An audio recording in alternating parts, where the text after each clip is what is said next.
Hello guys, welcome to Unacademy. मैं हूं अनिकेत अग्रवाल। आज हम डिस्कस करने वाले हैं एक डाउट जो बहुत सारे एस्पिरेंट्स का होता है। वो ये है कि क्या जो आपकी सैलरी और पे पैकेजेस होते हैं इंडियन फॉरेन सर्विसेज में, वो इतने होते हैं कि आप एक कंफर्टेबल लाइफ जी सकें, स्पेशली जब आप आउटसाइड इंडिया हैं। क्योंकि आउटसाइड इंडिया एक्सचेंज रेट के हिसाब से जो है कुछ बार ऐसा भी हो सकता है कि आपकी सैलरी वहाँ पे पीनट्स लगे। फॉर एग्जाम्पल, अगर आप यूएसए में हैं तो आपकी जो सैलरी है, अगर आप लगाइए कि वो 70,000 रुपये है और 70 का ही एक्सचेंज रेट चल रहा हो, तो आपका जो टोटल डॉलर्स के अंदर बनता है वो हार्डली आपका 10,000 बनेगा। तो $1,000 के अंदर क्या आप एक अच्छी लाइफ ले पाएंगे, कंफर्टेबल लाइफ ले पाएंगे या नहीं ले पाएंगे? वहाँ पे किस तरह का रेंट्स होता है, किस तरह का सिस्टम होता है, उन सब चीज़ों पे हम चर्चा करेंगे।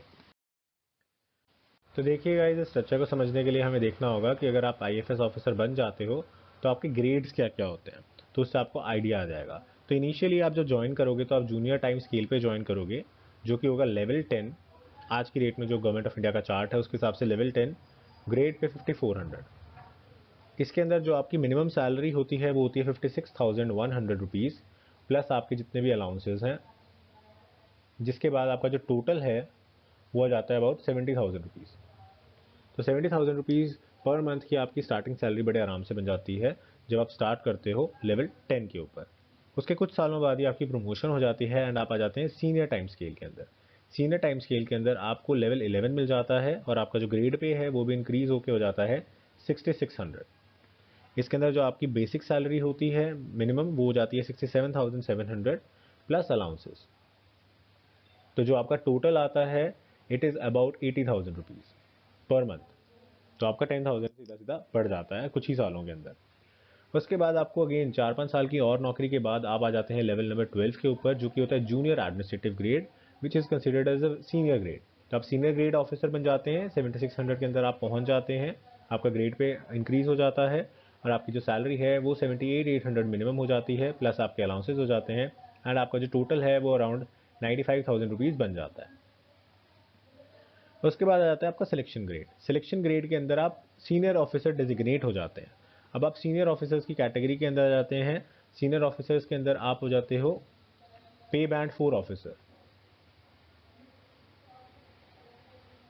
पे बैंड 4 ऑफिसर के अंदर आप इनिशियली स्टार्ट किया आपने पे बैंड 4 को, यहाँ पे आपको लेवल 13 मिल जाता है और आपका जो ग्रेड पे है वो बढ़ करके 8700 हो जाता है एंड आपकी जो सैलरी है बेसिक वो बढ़ के हो जाती है 1,23,100 रुपये, जिसके अंदर अलाउंसेज वगैरह मिला करके आपका जो टोटल है दैट कम्स अराउंड 1,50,000 रुपीज़। तो 1.5 लाख तक की आपकी जो सैलरी है वो हो जाती है एट द सिलेक्शन ग्रेड। यहाँ तक पहुँचने में आपको लगभग लगभग 15 साल एवरेज में लग जाते हैं। उसके बाद आते हैं आप सीनियर एडमिनिस्ट्रेटिव ग्रेड में। सीनियर एडमिनिस्ट्रेटिव ग्रेड आपको कुछ 4-5 सालों की नौकरी के बाद और मिल जाएगा, जिसके अंदर आप लेवल 14 हो जाएंगे और आपका ग्रेड पे है जो वो 10,000 रुपीज़ हो जाएगा।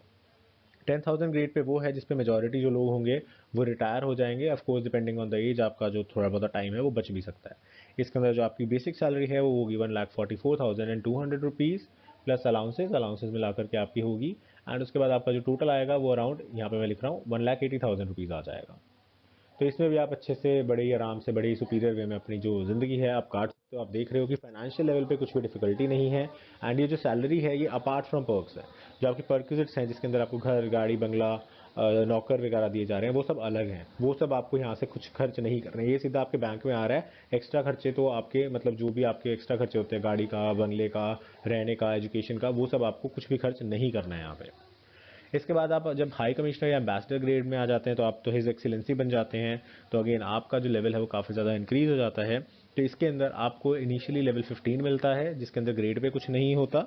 आपको सीधा जो आपकी बेसिक सैलरी है वो बढ़कर 1,82,200 हो जाती है, प्लस अलाउंसेज हो जाते हैं। तो आपकी 2 लाख प्लस आपकी सैलरी जाती है।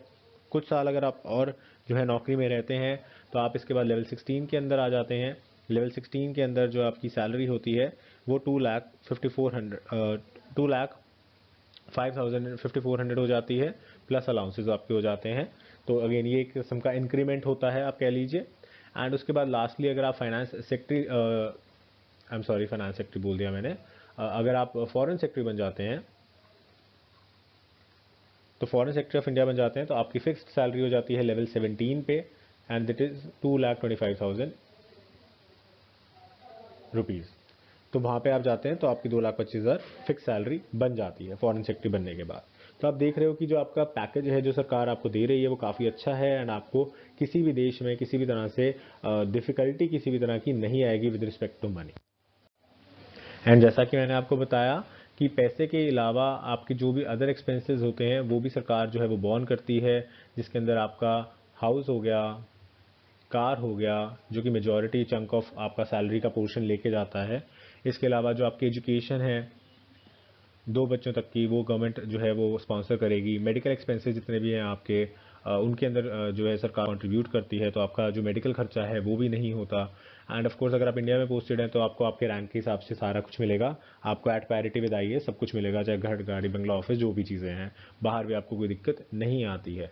तो अगर आपकी जो पे है वो इतनी होती है कि आप एक एक्सपेंसिव से एक्सपेंसिव स्टेट में यूएसए के अंदर हो चाहे फ्रांस के अंदर हो, वहाँ पे भी एक कंफर्टेबल और अच्छी लाइफ जी सकते हैं। आपको किसी भी तरह से आप कहिए कि जो एक डिफ़िकल्टी है या लगता है कि यार 70,000 रुपीज़ तो वहाँ के हिसाब से कुछ भी नहीं हुए, तो हम कैसे खर्चा निकालेंगे या क्या हमें डिफ़िकल्टीज़ का सामना करना पड़ेगा, परिवार को लेके जाएंगे तो क्या डिफ़िकल्टीज़ होंगी, तो वो डिफ़िकल्टीज़ का सामना आपको नहीं करना पड़ेगा, क्योंकि सरकार ने उन पूरे पैकेज को इस तरह से डिज़ाइन किया है कि जो आपके पर्क्स हैं वो अलग हैं आपकी सैलरी से।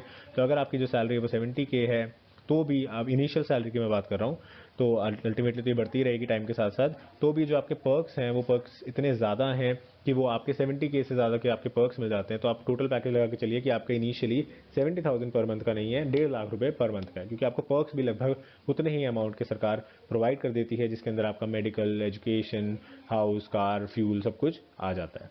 तो आपकी एक बहुत ही अच्छी कंफर्टेबल लाइफ हो जाएगी, एंड बड़े से बड़े जगह पे, बड़े से बड़े प्लेस के अंदर, महंगी से महंगी जगह पे भी आप एक अच्छी comfortable life as a diplomat जी पाएंगे, और अदर जी भी रहे हैं हमारे इतने सारे जो एम्बेसडर्स हैं।